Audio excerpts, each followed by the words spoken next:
tao nga agtulnog iti Dios, iti amin abanag. Kanayon nga garamid iti naimbag, agsao iti pudno ken naimpuswan, awan padpadaksan na. Di kanayon nga garamid iti naimbag, di makastrag iti templo ti Amo. Saan na aranggasan dagiti gagayam na, di napadpadaksan dagiti kaarubana.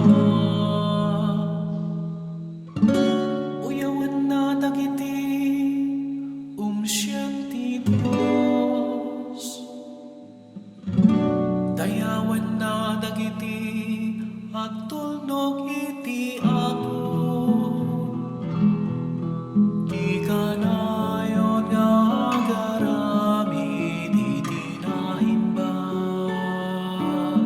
di makastrag iti templo ti Amo.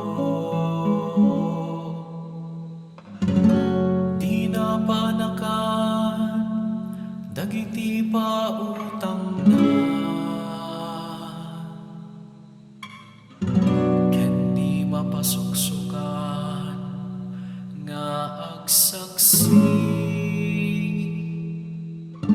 Amay pusor iti awan basol na, pulos sa dinto maan-ano ti agaramid ti kasta.